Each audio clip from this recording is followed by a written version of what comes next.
ನೇರವಾಗಿ ನಮ್ಮ ಜೊತೆ ದೂರವಾಣಿ ಸಂಪರ್ಕದಲ್ಲಿ ಸತ್ಯಜಿತ್ ಸುರತ್ಕಲ್ ಅವರಿದ್ದಾರೆ. ಸರ್ ನಮಸ್ತೆ. ನಮಸ್ಕಾರ. ಈಗಾಗಲೇ ಜನಾಗ್ರಹ ಸಮಾವೇಶವೂ ಕೂಡ ನಡೆದಿದೆ. ಅಂದ್ರೆ ಈ ಬಾರಿಯ ಲೋಕಸಭಾ ಚುನಾವಣೆಗೆ ಟಿಕೆಟ್ ಆಕಾಂಕ್ಷಿಯಾಗಿ ತಾವು ಕೂಡ ಇದ್ದೀರಾ? ಕಾರ್ಯಕರ್ತರು ಎಲ್ಲರ ಅಪೇಕ್ಷೆ ಇದೆ, ನಾನು ನಿಲ್ಲೇಬೇಕು ಅಂತ ಹೇಳಿಕೊಂಡು, ಅದಕ್ಕೆ ಪಕ್ಷದಲ್ಲಿ ಈ ಸರಿ ನಂಗೆ ಅವಕಾಶ ಕೊಡ್ಲೇಬೇಕು ಅಂತ ಹೇಳಿಕೊಂಡು, ಯಾವ ನನ್ನ ಹೋರಾಟ ಇದೆ, ನನ್ನ ಜೀವನ ಏನು ಇದಕ್ಕೆ ಸಮರ್ಪಿತ ಆಗಿತ್ತು, ಅದರ ಆಧಾರದ ಮೇಲೆ ಕೇಳ್ತಾ ಇದ್ದಾರೆ ಓಕೆ ಕಾರ್ಯಕರ್ತರು. ಸೊ ಪಕ್ಷದ ಮುಖಂಡರು ಕೂಡ ತಮ್ಮನ್ನೇ ಸಂಪರ್ಕಿಸಿದ್ದಾರೆ ಅನ್ನುವಂತ ಹೇಳಿಕೆಯನ್ನು ಕೂಡ ನೀಡಿದ್ರಿ? ಹೌದು, ಕೆಲವರು ಸಂಪರ್ಕ ಮಾಡಿದ್ರು. ಅಂದ್ರೆ ಈ ಚುನಾವಣೆಯ ಅಂದ್ರೆ ತಮ್ಮ ಬಂಡಾಯದ ಬಳಿಕ ಒಂದ್ ಸ್ವಲ್ಪ ನನ್ನ ಬಂಡಾಯ ಅಂತ ನಾನು ಯಾವತ್ತೂ ಹೇಳುದಿಲ್ಲ. ಓಕೆ, ಬಂಡಾಯ ಇದ್ದಿದ್ರೆ ಕಾರ್ಯಕರ್ತರು ಬಂಡಾಯ ಹೇಳಲಿಲ್ಲ. ಪಕ್ಷ ಯಾಕೆ ಕೊಡ್ತಾ ಇಲ್ಲ, ಕೊಡೋದ್ರಲ್ಲಿ ಕಾರಣ ಏನು, ಕೊಡ್ಲೇಬೇಕು ಈ ಸರಿ ಅಂತ ಹೇಳಿಕೊಂಡು ಕೇಳ್ತಾ ಇದ್ದಾರೆ ಬಿಟ್ರೆ ಬಂಡಾಯ ಅಂತ ಹೇಳಿಕೊಂಡು ಯಾರು ಯಾವತ್ತು ಯಾವ ಶಬ್ದವನ್ನು ಉಪಯೋಗ ಮಾಡಲಿಲ್ಲ. ಓಕೆ, ಸೊ ಸಂಘಟನೆಯ ಹಿರಿಯರು ಮತ್ತು ಪಕ್ಷದ ಹಿರಿಯರು ಕೂಡ ತಮ್ಮನ್ನ ಸಂಪರ್ಕಿಸಿರುವಂತದ್ದು ಯಾವ ಒಂದು ಹುದ್ದೆಗೆ ತಮ್ಮನ್ನ ಬೇಡಿಕೆ ಇಟ್ಟಿದ್ರು ಅಂತ ಹೇಳಿ ಸಮಾಧಾನ ಪಡಿಸುವಂತದ್ದು ಏನಾದ್ರು ಮಾಡಿದ್ರಾ, ಅಥವಾ ಈ ಬಾರಿ ಟಿಕೆಟ್ ನೀಡ್ತೇವೆ ಅನ್ನುವಂತ ಭರವಸೆ ಸಮಾಧಾನ ಪಡಿಸುವಂತದ್ದು ಆ ನಿಟ್ಟಿನಲ್ಲಿ ಏನು ಆಗ್ಲಿಲ್ಲ. ಪಕ್ಷದ ಜವಾಬ್ದಾರಿ ತಗೊಳ್ಳಿಕ್ಕೆ ಹೇಳಿದ್ರು. ಓಕೆ, ಯಾವುದೋ ಒಂದು ಯುದ್ಧ ಕಾಲ ಮತ್ತೊಂದು ವಿರಾಮ ಕಾಲ ಅಂತ ಹೇಳಿರ್ತದೆ.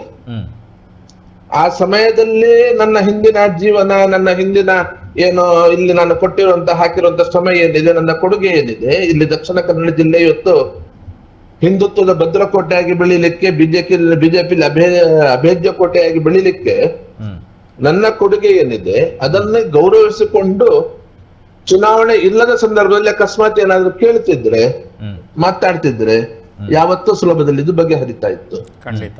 ಅದು ಆ ಸಮಯದಲ್ಲಿ ಕೇಳದೆ, ಆ ಸಮಯದಲ್ಲಿ ನಿರ್ಲಕ್ಷ್ಯ ಮಾಡಿಕೊಂಡು ಈಗ ಕೇಳಿದಾಗ ಇದು ಈ ಹಂತಕ್ಕೆ ಬಂದರು. ಕಾರ್ಯಕರ್ತರು ಎಲ್ಲರೂ ಹೇಳಿದ್ದಾರೆ, ಯಾವುದೇ ಕಾರಣಕ್ಕೆ ಇನ್ನು ಜವಾಬ್ದಾರಿ ಬೇಡ, ನಿಮ್ಗೆ ಅವರು ಗೌರವ ಕೊಟ್ಟು ಆ ಸಮಯದಲ್ಲಿ ಸಂದರ್ಭದಲ್ಲಿ ಕೊಡ್ತಾ ಇದ್ರೆ ನೀವು ತಗೊಳ್ಬಹುದಿತ್ತು, ಅದು ಸರಿ ಇತ್ತು ಅದು.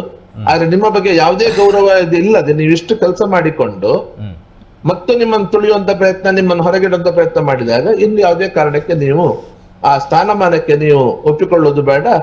ನಾವು ನಿಮ್ ಜೊತೆ ಇದ್ದೇವೆ, ನಾವು ಪಕ್ಷದಲ್ಲಿ ಸಂಸತ್ ಸ್ಥಾನಕ್ಕೆ ಅವಕಾಶವನ್ನು ಕೇಳ್ತೇವೆ ಗಟ್ಟಿಯಾಗಿ, ನೀವು ನಮ್ ಜೊತೆ ನಿಲ್ಬೇಕು ಅಂತ ಹೇಳಿದ್ದಾರೆ ಕಾರ್ಯಕರ್ತರು. ಸೊ ಹಾಗಾಗಿ ಇಲ್ಲಿ ಸತ್ಯಜಿತ್ ಸುರತ್ಕಲ್ ಅವರಿಂದ ನೇರವಾಗಿ ಉತ್ತರ, ಯಾವುದೇ ರೀತಿಯಾದಂತಹ ಬೇಡಿಕೆಗಳಿಲ್ಲ, ನನ್ಗೆ ಇಂತಹ ಸೀಟುಗಳು ಬೇಕು ಅಂತ ಹೇಳಿ ನೇರವಾಗಿ ಲೋಕಸಭಾ ಚುನಾವಣೆಗೆ ದಕ್ಷಿಣ ಕನ್ನಡ ಜಿಲ್ಲೆಯಿಂದ ಸ್ಪರ್ಧೆ ಮಾಡ್ಲಿಕ್ಕೆ ನಂಗೆ ಅವಕಾಶ ಕೊಡಬೇಕು ಅಂತ ಹೇಳಿ ಎಲ್ಲ ಕಾರ್ಯಕರ್ತರ ಅಪೇಕ್ಷೆ, ಅದು ಕಾರ್ಯಕರ್ತರ ಆಗ್ರಹ ಕೂಡ ಅದ್ವಿ. ನಾನು ಏನಿದ್ರು ಕಾರ್ಯಕರ್ತರ ಜೊತೆಯಲ್ಲಿ ಬೆಳೆದವ, ಕಾರ್ಯಕರ್ತರ ನನ್ನ ಈ ಹಂತಕ್ಕೆ ಬೆಳೆಸಿದವರು. ಹಾಗಾಗಿ ಕಾರ್ಯಕರ್ತರ ಆಗ್ರಹ ಏನಿದೆ ನಂಗೂ ಹೇಳಿದ್ದಾರೆ ಅವರು, ಅವರ ಆಗ್ರಹಕ್ಕೆ ಸರಿಯಾಗಿ ನಾನು ಅವ್ರ ಜೊತೆ ನಿಂತ್ಕೊಂಡಿದ್ದೇನೆ. ನಾನು ಈಗಾಗಲೇ ಆಲ್ರೆಡಿ ದಕ್ಷಿಣ ಕನ್ನಡ ಲೋಕಸಭಾ ಚುನಾವಣೆಗೆ ಹಲವು ನಾಯಕರ ಹೆಸರುಗಳು ಕೂಡ ಕೇಳಿ ಬರ್ತಾ ಇದೆ ತಮ್ಮ ಹೆಸರಿನ ಜೊತೆಗೆ ಆಗಿರ್ಬೋದು. ಸೊ ಹಾಗಾಗಿ ಪಕ್ಷದ ನಿರ್ಧಾರ ಏನಾದ್ರೂ ಬದಲಾದ್ರೆ, ಅಂದ್ರೆ ನಳಿನ್ ಕುಮಾರ್ ಕಟೀಲ್ ಅವರಿಗೆ ಈ ಹಿಂದೆ ಇದ್ದಂತ ಸಂಸದರಿಗೆ ಅಥವಾ ಬೇರೆ ಯಾರಿಗಾದ್ರೂ ಟಿಕೆಟ್ ಅನ್ನ ನೀಡಿದ್ರೆ ತಮ್ಮ ಮುಂದಿನ ನಡೆ ಏನು ಅಂತ ಹೇಳಿ ನಮ್ದೆಲ್ಲರದ್ದು ವಿಶ್ವಾಸ ಇದೆ, ಯಾವುದೇ ಕಾರಣಕ್ಕಂಥದ್ದು ಆಗ್ಲಿಕ್ಕಿಲ್ಲ. ಯಾಕೆ ಅಂತ ಹೇಳಿದ್ರೆ ನನ್ನಷ್ಟು ಇಲ್ಲಿ ಹಿಂದುತ್ವದ ಹೋರಾಟ ಕೆಲಸ ಮಾಡಿದವರು ಅಭ್ಯರ್ಥಿ ಒಬ್ರು ಇಲ್ಲ. ಬರೀ ಹಿಂದುತ್ವದ ಹೋರಾಟ ಅಲ್ಲ, ನನ್ನ ಜಿಲ್ಲೆ ಯಾವುದೇ ಹೋರಾಟ ಇದ್ರು ಕೂಡ ನಾನು ಮುಂಚಿನಲ್ಲಿದ್ದವ. ಅದು ಎತ್ತಿನಹೊಳೆ ತಿರುವು ಯೋಜನೆ ವಿರುದ್ಧದ ಹೋರಾಟ ಇರ್ಬೋದು, MRPL ಸಂಸ್ಥೆಗಳ ಸಮುದ್ರಕ್ಕೆ ನೀರು ಬಿಡುವ ಆ ಸಂದರ್ಭದಲ್ಲಿ ನಡೆದಂತ ಹೋರಾಟ ಇರಬಹುದು, ಅಲ್ಲಿ ನಿರ್ವಸಿತರಿಗೆ ಉದ್ಯೋಗ ತೆಗೆಸ್ಕೊಡ್ಲಿಕ್ಕೆ ಇರಬಹುದು, ಸ್ಥಳೀಯ ಸಂಸ್ಥೆಗಳಲ್ಲಿ ಸ್ಥಳೀಯರಿಗೆ ಉದ್ಯೋಗ ಕೊಡುವಂತದ್ದು ಇರಬಹುದು. ಎಲ್ಲ ಹಂತದಲ್ಲಿ ನಾನು ಅದನ್ನು ಮಾಡಿಕೊಂಡು ಬಂದವ. ಆ ಹೋರಾಟದಲ್ಲಿ ಕೂಡ ಬೇರೆಯವರು ಇರ್ಲಿಲ್ಲ.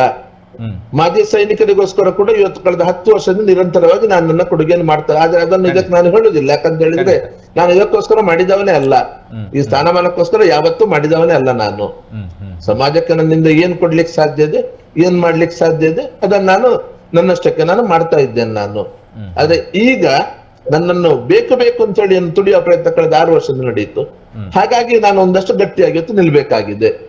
ಸತ್ಯಜಿತ್ ಸ್ಕ್ರಾಪ್ ಅಲ್ಲ, ಸತ್ಯ ನನ್ನ ಸ್ಕ್ರಾಪ್ ಮಾಡ್ಲಿಕ್ಕೆ ಸಾಧ್ಯ ಇಲ್ಲ, ಸತ್ಯ ನನ್ನ ಮುಗಿಸ್ಲಿಕ್ಕೂ ಸಾಧ್ಯ ಇಲ್ಲ ಅಂತ ಹೇಳಿಕೊಂಡು ತೋರಿಸೋಣ ಅಂತ ಹೇಳಿಕೊಂಡು ಎಲ್ಲ ಕಾರ್ಯಕರ್ತರು ಹೇಳಿದ್ದಾರೆ. ತಮ್ಮ ಮೊನ್ನೆ ಜನಾಗ್ರಹ ಸಮಾವೇಶದ ವೇದಿಕೆಯ ಮಾತು ಮತ್ತು ಈಗ ಹೇಳ್ತಾ ಇರುವಂತಹ ಮಾತಿನ ಕಾನ್ಫಿಡೆನ್ಸ್ ನೋಡಿದ್ರೆ ಈ ಬಾರಿ ಸತ್ಯಜಿತ್ ಅವರಿಗೆ ಪಕ್ಕಾ ಟಿಕೆಟ್ ಸಿಗುತ್ತೆ ಅನ್ನುವಂತಹ ಮುನ್ಸೂಚನೆ ಹಿರಿಯರಿಂದ ಸಿಕ್ಕಿರಬಹುದು ಅಂತ ಅನಿಸ್ತಾ ಇದೆ. ಹೌದಾ ಸರ್? ಅಲ್ಲ, ಖಂಡಿತ ಸಿಗ್ಲೇಬೇಕು. ಖಂಡಿತ ಸಿಗಲೇಬೇಕು. ಹಿಂದುತ್ವ ಹೋರಾಟಗಾರರಿಗೆ ಇಲ್ಲಿ ಗೌರವ ಸಿಗಬೇಕಾಗಿದೆ ಮತ್ತು ಹಿಂದುಳಿದ ವರ್ಗದವರಿಗೂ ಕೂಡ, ಯಾಕಂತೇಳಿ ಹಿಂದುಳಿದ ವರ್ಗ ದೊಡ್ಡ ಪ್ರಮಾಣದಲ್ಲಿ ಇವತ್ತು ಭಾರತೀಯ ಜನತಾ ಪಾರ್ಟಿ ಜೊತೆ ನಿಂತ್ಕೊಂಡಿದೆ. ಹಿಂದುಳಿದ ವರ್ಗವೇ ಇವತ್ತು ಭಾರತೀಯ ಜನತಾ ಪಾರ್ಟಿಗೆ ಒಂದು ದೊಡ್ಡ ಶಕ್ತಿ. ಇವತ್ತು ಹಿಂದುಳಿದ ವರ್ಗದವರಿಗೆ ಯಾರಿಗೂ ಇಲ್ಲಿ ಸರಿಯಾಗಿ ಮನ್ನಣೆಗಳು, ಗೌರವಗಳು, ಚುನಾವಣೆಯಲ್ಲಿ ಸ್ಪರ್ಧೆ ಮಾಡ್ಲಿಕ್ಕೆ ಅವಕಾಶಗಳು ಸಿಗ್ತಾ ಇಲ್ಲ. ಪಕ್ಷದಲ್ಲಿ ಇವತ್ತು ಹಿಂದಿಗೆ ಹೋಲಿಸಿದ್ರೆ ಈಗ ಸ್ವಲ್ಪ ಒಂದು ಅವಕಾಶಗಳು, ಜವಾಬ್ದಾರಿಗಳು ಸಿಕ್ಕಿರಬಹುದು, ಆದ್ರೆ ಶಾಸಕ ಸಂಸದ ಸ್ಥಾನಕ್ಕೆ ಸ್ಪರ್ಧೆ ಮಾಡ್ಲಿಕ್ಕೆ ಸಿಗ್ತಾ ಇರುವಂತ ಅವಕಾಶಗಳು ಬಹಳ ಕಡಿಮೆ ಇದೆ, ಬಹಳ ಕಡಿಮೆ ಇದೆ. ಹಾಗಾಗಿ ಆ ನೆಲೆಯಲ್ಲಿ ಕೂಡ ಏನು ಸಾಮಾಜಿಕ ನ್ಯಾಯ ಅಂತ ಹೇಳ್ತಾರೆ, ಸರ್ವರಿಗೂ ಸಮಪಾಲು ಸರ್ವರಿಗೂ ಸಮಬಾಳು, ಆ ಸಾಮಾಜಿಕ ನ್ಯಾಯದ ನೆಲೆಯಲ್ಲಿ ಕೂಡ ನಂಗೆ ಸಿಗಬೇಕಾಗಿದೆ. ಎಲ್ಲ ರೀತಿಯಲ್ಲಿ ಕೂಡ ನೋಡಿದ್ರು ಕೂಡ ಯಾವುದೇ ರೀತಿಯ ನನ್ನ ಬಗ್ಗೆ, ನನ್ನ ಮೇಲೆ ಕರಪ್ಷನ್ ಅನ್ನುವಂಥದ್ದು ನನ್ನ ಮೇಲೆ ಯಾವುದೇ ಆಪಾದನೆ ಇಲ್ಲ. ಸುಮ್ನೆ ತಟ್ಟಿ ಹೋಗುವಂತ ಕೆಲಸ ಮಾಡಿದ್ದಾರೆ. ನಾನು ಕರೆದಾಗ ಯಾರು ಬಂದಿಲ್ಲ ನೇರವಾಗಿ ಅದನ್ನು ಹೇಳಲಿಕ್ಕೆ. ನಾನು ಎಲ್ಲಿ ಕರೆದಾಗಲೂ ಬಂದಿಲ್ಲ, ಅವ್ರು ಕರೆದಾಗ ಬರ್ತೇನೆ ಅಂತ ಹೇಳಿದಾಗ ಬಂದಿಲ್ಲ. ದೂರ ನಿಂತುಕೊಂಡು ಕೆಸರೆಳಿಸುವಂತ ಪ್ರಯತ್ನ ಮಾಡ್ತಾ ಆಗ ಸಮಾಜ ಅದನ್ನು ಒಪ್ಕೊಳ್ಳಿಲ್ಲ, ಅಂತದ್ದು ಇಲ್ಲ. ನೇರವಾಗಿ ನಾನು ಹೇಳಿದ್ದೇನೆ, ನಾನು ಅಧಿಕಾರದಾಹಿಯಲ್ಲಿ ನಂಗೆ 2 ಅವಧಿ ಸಾಕು, ಅದಕ್ಕೆ ಹೆಚ್ಚು ನಾನು ಕೇಳೋದಿಲ್ಲ, ಇದನ್ನು ಅವತ್ತೇ ನಾನು ಘೋಷಣೆ ಮಾಡ್ತೇನೆ ಅಂತ ಹೇಳಿದ್ದೇನೆ. ಹಿಂದುತ್ವದ್ದು ಇದೆ, ಇಲ್ಲಿ ಯಾವುದೇ ಹಿಂದುತ್ವ ಪ್ರಮುಖ ಎಜೆಂಡಾ ಅಂತ ಹೇಳ್ತಾರೆ, ಅದರಲ್ಲೂ ನನ್ನ ಇದೆ. ನನ್ನ ಸಾರ್ವಜನಿಕ ಜೀವನ ಇರ್ಬೋದು, ನನ್ನ ಸಾಮಾಜಿಕ ಜೀವನ ಇರ್ಬೋದು, ಎಲ್ಲವೂ ಅರ್ಹತೆ ಕೂಡ ನಂಗಿದೆ. ಹಾಗಾಗಿ ಇಷ್ಟು ವಿಶ್ವಾಸದಲ್ಲಿ ಹೇಳ್ತಾ ಇದ್ದೇವೆ ನಾವು. ನನ್ನ ತಂಡ ಕೂಡ, ನನ್ನ ತಂಡ ನನ್ನ ಅಭಿಮಾನಿ ಬಳಗ ಅಲ್ಲ, ನಾನು ಅಭಿಮಾನಿ ಬಳಗವನ್ನು ಬೆಳೆಸಲೇ ಇಲ್ಲ. ನಾವೊಂದು ತಂಡವಾಗಿ ಇಲ್ಲಿ ಸಂಘಟನೆ ಸಮಾಜ ಕೆಲಸ ಮಾಡಿದವರು, ಆ ತಂಡವೇ ಇವತ್ತು ನಿಂತ್ಕೊಂಡು ಕೇಳ್ತಾ ಇದ್ರು. ಹಾಗಾಗಿ ನಂಗೆ ವಿಶ್ವಾಸ, ಇಷ್ಟು ಕೂಡ ವಿಶ್ವಾಸ, ಅದೇ ಕಾರಣಕ್ಕೆ ಇರುವಂತದ್ದು ವಿಶ್ವಾಸ. ಧನ್ಯವಾದಗಳು ಸರ್ ನಮ್ಮ ಜೊತೆ ಮಾತನಾಡಿದ್ದಕ್ಕೆ. ನಮ್ಮ ಟಿವಿ ಕರಾವಳಿ ಕರ್ನಾಟಕದ ನಾಡಿಮಿಡಿತ.